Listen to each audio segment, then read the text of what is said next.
Sige na, oh. Oo, Pera lang sir, naman oo, yan sir. eh. Ay, ito, kaya. Sir, Sige na, pera lang yan eh. Sige, mapayaran na lang natin yan. Galit na galit at pinagmumura ng motorcycle taxi rider na ito ang operatiba ng Special Action and Intelligence Committee for Transportation matapos siyang sitahin dahil sa illegal na pagdaan sa EDSA busway.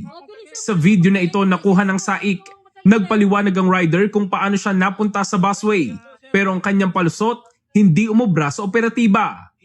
Mabatik lang naman ako. Hindi naman ako nagpipermi. Nakita mo traffic, nakita mo motor 2 eh. Ano naman kayo, considerate? Ano pa kayo? ano ang bibigyan ng consideration, sir? Dito ka mag-overtake. Nakita mo ba solid lane po yan? Bawal po kayong mag-overtake sa solid lane. Dito na uminit ang ulo ng rider at pinagmumura ang operatiba habang tinitikitan siya. Yan eh. Sige, mapayaran na lang natin yan. Pera lang naman eh. Hindi yan, sir. Yung safety. Hindi lang po pera yan, sir. Okay, Yung safety. May pasahero po kayo eh. Yung Sige safety na, po ng dali na natin pasahero po. O, bilisan mo rin yung pagbigay ng license mo. Eh, ikaw ang matagal eh. Ayon sa SAIC, na parang rider sa kahabaan ng Main Avenue northbound habang may sakay na pasahero. Hindi lang daw ito usapin ng illegal na paggamit ng busway, kundi inilagay din ng rider sa alanganin ng kaligtasan ng pasahero.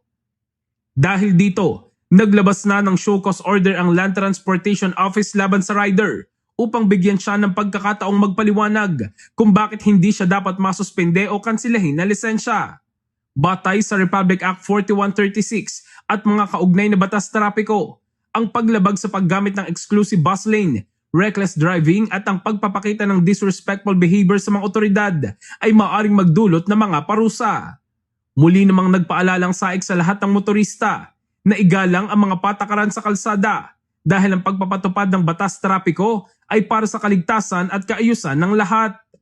In the heart of changing lives, ito si Brigada Jigo Custodio ng 105.1 Brigada News of Manila, the Music News Authority.